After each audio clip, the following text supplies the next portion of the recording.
We have been talking about the gallbladder and gallstones, and today we're going to dive into risk factors and treatments. If you haven't watched any of the other videos, that right there is your gallbladder, and this faded out organ is actually your liver. For some of these, the risk factor is going to go hand in hand with the treatment.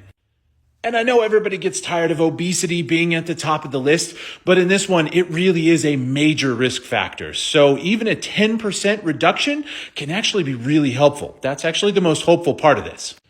Unfortunately, women get sort of a double whammy here because estrogen is also a risk factor for this. So excess estrogen after pregnancy, hormone replacement therapy, all of those increase the level of cholesterol in the actual bile and slow the contractions of the bladder itself, giving it a chance to kind of build up inside there.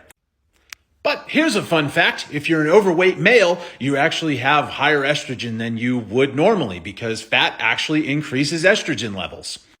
Obviously, we can't change our ethnicity, but it is so important to be aware of genetic predispositions so that even if we have these issues, we can have the best possible chance at living a long, healthy life. To the women out there, I'm really just sorry. I'm not sure if this is a triple whammy, but you're twice as likely, and it's probably, this that's playing a factor in that. Age ain't nothing but a number. Unfortunately, if you're over 60, this is just a reality for you. Now it's time for the ones that don't make any sense until you know what's going on. So cholesterol-lowering drugs. Now you might remember from the other videos that a component of the bile is cholesterol, and that's a problem. So you'd think by lowering it, we would solve that problem. But it turns out the liver can make cholesterol, and when you lower it in the blood, the liver will figure it out for you. Diabetes will never beat us. Except in this case. So the treatment here is making sure that if you have diabetes, that it is under control and that you're monitoring your blood for triglycerides on the regular. What's that? You lost weight? You're reducing your risk? Well, guess what? You did it a little too fast. I told you there were some on here that didn't make sense, and sometimes your body's just an asshole. And you can't lose weight any faster than when you're fasting. And guess what? You're going to increase your odds of getting a gallstone. Good times.